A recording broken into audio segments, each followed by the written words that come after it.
Hello, this is Janet Michael. In addition to hosting The Valley Today each weekday at noon on the River 95.3, I also produce podcasts. And I'm excited to kick off Season 2 of our podcast series in partnership with Rappahannock Electric Cooperative. It's called We Are REC. Every week we'll release a new episode talking to different people from REC about a host of different topics. We'll get tips for saving money on your electric bill. We'll talk about renewable energy and the impact it can have in our communities. We'll get some behind-the-scenes info about what happens when the power goes out in a storm. Don't miss out on information about community grants, scholarships, REC-hosted events, and more.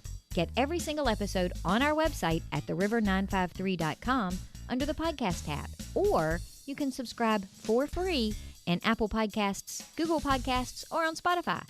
Just do a quick search for We Are REC.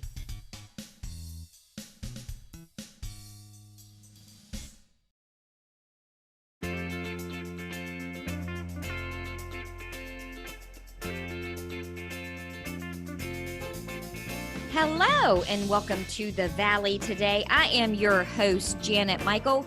As you are listening to the show today, it is Tourism Tuesday in real life, as they say, but in my real life in the moment, it is Monday morning. We are recording today's show. Sally Herbert is with me. She is a management specialist at Shenandoah National Park. We're sharing a Zoom screen together. Sally, I'm really excited because I know that the park has been open through some of the phases. That's got to be a great thing for you guys that people are finally able to get out and about and come and enjoy Shenandoah National Park. Oh yeah, we're really happy to be back open again. It was we went through a slow closure process, and then now we're in a slow reopening process. And so it's just been slow but sure. But now we're getting lots of people in the park, and happy to be well on the way to back open fully again eventually. So what was that like from the park perspective? I mean, I've talked to a lot of small business owners and just, friends and family that kind of went through the shutdown and the different phases of their life as the state went through the different phases. But I would imagine having to shut down and then reopen a park is a whole lot more complicated than shutting down a coffee shop and reopening it again. Yeah, well, remember, we're 100 miles long, so it's a lot of distance between everything in the park. And so it was a lot of work to get it shut down, but we did it incrementally based on the recommendations of the CDC and the public health officials and our local counties around the park. We were in continual communication with them. So it really started off with the closure of our two most popular trailheads in Madison County, which are the Old Rag Trail and the White Oak Canyon Trail. Those were the first two trails that we just had to close down. And it started after the Department of Interior suspended fee collection for the reason that they really actually wanted people to come out and enjoy the parks. But then to protect our fee collectors, we suspended fee collections, and that just opened up the door for a lot of people to come because stay at home was happening at the time, and this was a chance for people to get outside. We just became inundated at that north end of the park because we're so close to the Northern Virginia, Baltimore, Fredericksburg area, that east side on the north end of the park really got inundated to the point where people were just overflowing the parking lots. And if you've been out to Old Rag parking or White Oak Canyon parking, they're on very narrow country roads. People were parking at the shoulder of those roads and blocking traffic. And so we finally had to just shut those trails down and ask people not to go out there. So that was the first step of our limiting access to the park. And then the next thing was closing the boundary trailheads, because we have over 60 boundary trailheads around the park. And once again, more people than normal were flocking to those trailheads. Very small parking areas, very small country roads, and they were making an impact on the homeowners in those areas. And the gateway communities were also being worried about people coming in from all over and maybe bringing the virus to their towns. So we closed off those boundary trailheads. And then we began to close Skyline Drive incrementally. We started off by closing the north and central districts to vehicles. And we thought, well, maybe we can just let people come on and recreate on those parts of the drive by hiking and biking, and maybe that would slow down the numbers of people coming. We kept the South District open for a while, but then we just found out that that put too much impact on the south end of the park. So it got to that point where by early April, we ended up closing the entire park.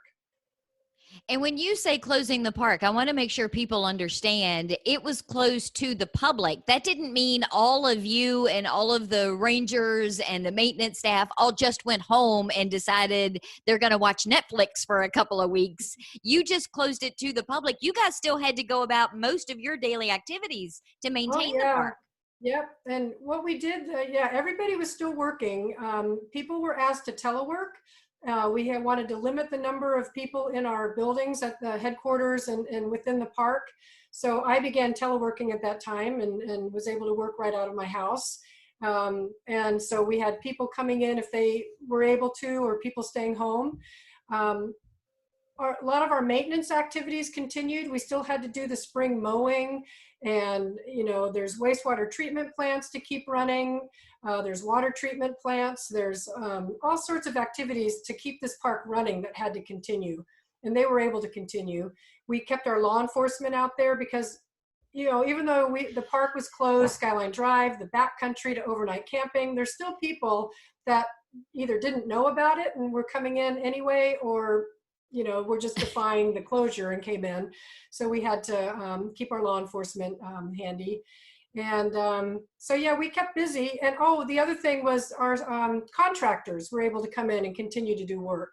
We still were giving out special use permits to our power companies and other maintenance projects and rehabilitation projects going on. So there was still quite a few people going onto the drive every day. But not quite business as usual. Well, and I imagine that may have been a little bit helpful in a shutdown for your contractors and all the projects that were going on, because I know sometimes it's a little complicated when you have people that are everywhere enjoying the park and you've got some sort of construction or things like that going on. I'm sure it made it at least a little bit easier that they didn't have a lot of people around. They could maybe get those jobs and those projects done a lot faster. Yeah, especially some of them. One of them was at the Dickey Ridge picnic grounds, and they were putting in a new sewer system. So without people using the picnic ground, it was much, much easier. They are still finishing that up. They're not quite done, but as soon as they are done, we'll be able to open that one back up again. I want to talk a little bit about phase 3, because as we're recording this on a Monday morning, obviously people are listening to it on Tuesday. On Wednesday, phase 3 takes effect. So can we take a quick commercial break and come back and talk about what phase 3 looks like for the park and the upcoming holiday weekend and all that kind of stuff? Can we do that in the next segment? Sure, you bet. Mm-hmm. Awesome. Well, we're going to do all of that in just a couple of minutes. So hang in there. Sally and I are going to take a quick commercial break. Again, we are pre-recording today's conversation on Zoom on a Monday morning. You, of course, are listening to it on a Tuesday afternoon. We're also, since we're on Zoom, going to put the video up on our YouTube channel. So the link to that will also be on the podcast page. But we'll be back in just a couple of minutes to continue this conversation with Sally from Shenandoah National Park. Expecting to hear a commercial? That's what this is, sorta. First, I want to thank you for listening to the Valley Today podcast. You're one of thousands who listen to the show this way every month. Sometimes it's because our listeners are busy and they want to listen when it fits their schedule, or it's a guest of the show who want to hear what they sounded like when they were on the radio. We even have a few binge listeners who listen to a week's worth at a time. Can you even imagine?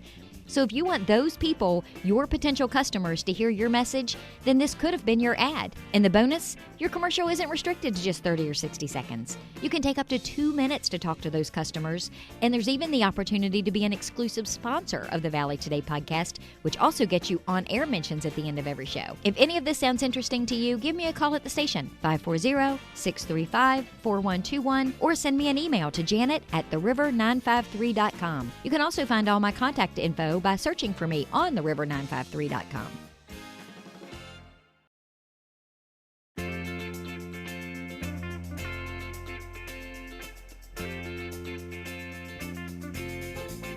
Welcome back to the Valley today. I am your host, Janet Michael. As you are listening to the show today, it is Tourism Tuesday. However, Sally and I have pre-recorded our conversation on a Monday morning to talk about Shenandoah National Park.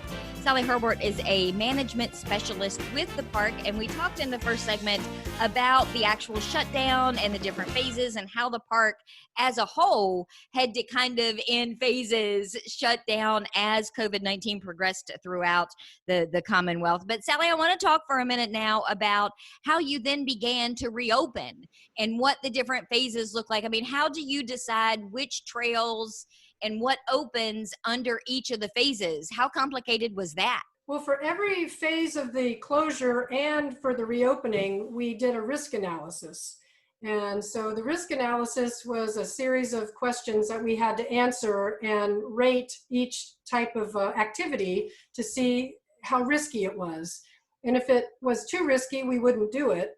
But if it meant that the risk was low or moderate, we were able to go ahead and reopen. So that's how it happened. We began to slowly reopen and increase access to the park. The first thing would be opening up Skyline Drive.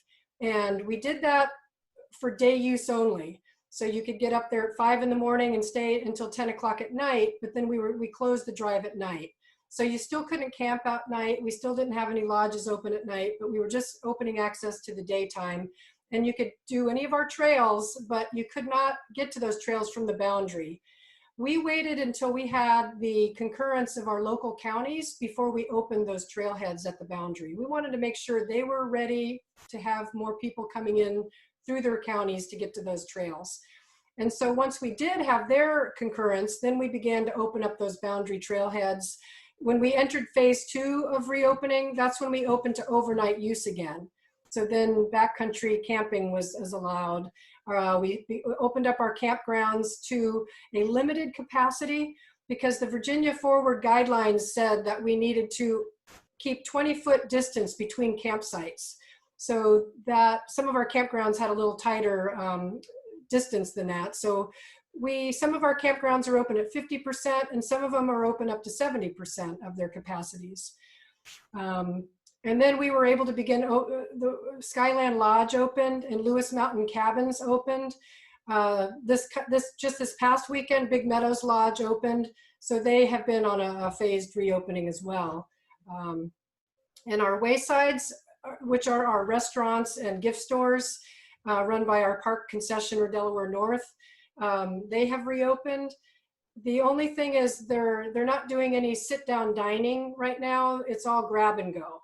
So a lot of things are going on just a little differently than normal.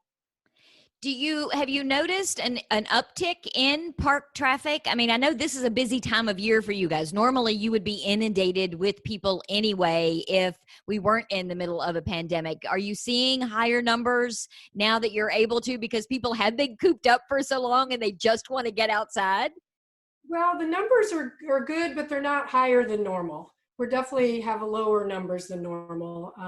But we'll see what happens as they have been steadily increasing. So we'll see if they ever get back up to a normal level of visitation. Well, this 4th of July weekend should be a real indicator because that's normally a very busy weekend for us. So we'll see how that goes. Now, will there be fireworks at any of the locations in the park over the 4th of July holiday weekend? No, we don't allow fireworks in Shenandoah. Too much of a fire danger. Yep. No, we never do professional fireworks, and we definitely don't allow people to do fireworks in the campground or the backcountry for sure. It's all very, very dangerous as far as fire is concerned. I wouldn't have thought about that, but you're exactly right. I think sometimes that there's a misconception that if you're outside, then all of the rules that we're supposed to be following about COVID-19, keeping our distance, wearing a mask, don't apply because you're outside. But that's not necessarily the case. And you guys have a policy, you have like best practices, and one of them is recreate responsibly. Tell me about that. Well, this is a park service-wide initiative called Recreate Responsibly, and just reminding people that sure, when you're out on a trail and there's nobody else around, you don't need to wear a mask. You're fine with your circle of friends that you're with or family. But it's when you get into busy areas, like at the trailhead parking areas, they can be very crowded at our popular trails. And so you will definitely want to have a mask on when you're getting in places where there's a lot of other people. A lot of our trails in Shenandoah are very narrow. And so when you're walking down the trail, if you see people coming towards you from the other direction, you really should step off the trail and get 6 feet off the trail and then let those people go by and then go get back on the trail again. But if you're on a trail that you can't step off 6 feet, then that's where you put your mask on until you get past them. And then once you're safe and clear, then you can take it back off again. But a lot of the other things in Shenandoah is our destinations, like the top of some of our viewpoints are very small, limited viewing areas. So when you get up to those viewpoints, be aware that you need to try to stay 6 feet away from the people around you. If you can't, you need to wear your mask. And the other thing about recreating responsibility is to take turns. So when you get to the top of a mountain, maybe years ago you might have spent 2 hours up there. Well, if there's a whole bunch of people waiting to come up to see that view, please just limit your time up there and then back down and let them have that opportunity to go up. And that makes sense. It'd be really nice to be able to get up closer. And sometimes you'll wiggle through a crowd to just snap that one picture that you want to take with your phone. That's not really the safest thing to be doing right now. So we really do, aside from wearing a mask to protect those around us, we also need to consider everybody else wanting to have a good experience and try and facilitate that as much as we can. Yeah, and so the other thing too is one thing we worry about is if somebody has a problem while they're in the park, if they have an injury out on a trail, that's going to require our staff to come out and carry that person out of the woods and off the trail. So this might not be the best time to learn some sort of a high adventure skill. Maybe if you've never rock climbed before, maybe you should wait to do that next year, just in case, unless you're with a guide and you're in a class or something. But maybe not trying to do some of these adventurous things on your own in case you get into an accident. Because really, some people can't help it. They have a medical issue out on the trail. They can't help that. But if it's something that you can then try to prevent, we would really appreciate people doing that. One of the things that we've been watching a lot of during our being at home time is one of my favorite TV shows are the different wardens shows on Animal Planet, like Lone Star Law and Northwoods Law. And they are frequently going into their parks to rescue people who have gone out on a hiking trail and have taken on a trail that was beyond their ability, or just randomly did twist an ankle or something happened and they've had to go and make the rescues and bring them back to the mainland to get medical attention. So I can imagine where that would get a little sketchy if you've got a lot of people doing that in this current situation. Yeah, so it's just, it puts our rangers at risk if they have to go rescue somebody that they possibly could have the virus and not know it. But and some people can't help it. They have a medical issue, they have to be carried out. But if you don't need to learn how to do something adventurous right now, just put that off for the future. So right now, as we're having this conversation, it's the end of June, the beginning of July. Is everything accessible right now at the park with some restrictions, like the campgrounds being, kind of socially distanced themselves? But is everything open right now? Well, not 100%. Like our visitor centers right now, they're open with our park store. Our cooperating association, Shenandoah National Park Association, we've allowed them to open up their store because their business completely relies on sales. And they felt like they could do it responsibly. They put up the plexiglass around their cash register.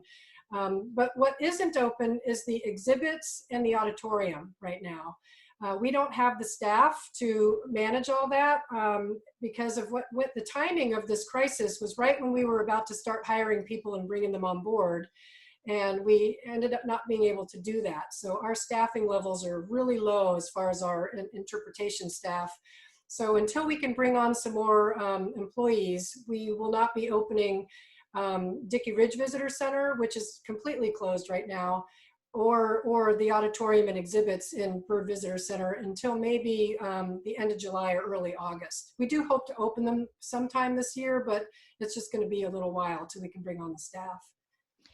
And if somebody is listening and they want to get more information, they want to learn more about the trails, because I know your website is phenomenal. It has so much information on it. It has maps. There are all kinds of things that people can find. Where is the best place for them to start if they're thinking about making a trip into Shenandoah National Park? Well, right on the very opening page of our website is a link that says maps. And so you can click on that map link and you can download and print out every single map that we offer at our visitor centers before you come. There's even, if you dig a little deeper into the website, there's suggested hikes for easy, moderate, more advanced. You can go to our Shenandoah National Park Association's website and you can buy some of the guidebooks ahead of time. We have wonderful, very inexpensive guidebooks that talk about hikes to waterfalls, hikes to peaks and vistas, short hikes on the Appalachian Trail, or short little circuit hikes in the park. And so those are invaluable because they give you the information you need to find the trail and where you need to go on the trail. You don't need to come to the visitor center to get those questions answered. We also have a park app. It's an app that you can download on your phone, and it's full of all sorts of resources that you can use while you're in the park. You need to download it before you come to the park because we don't always have good cell service in the park. So make sure you have it on your phone already when you get here. And what is the name of the app? Is it just, do I just do a search for Shenandoah National Park? Yeah, just go on to the different stores where you can download things, and it's just called the Shenandoah National Park app. Very simple name.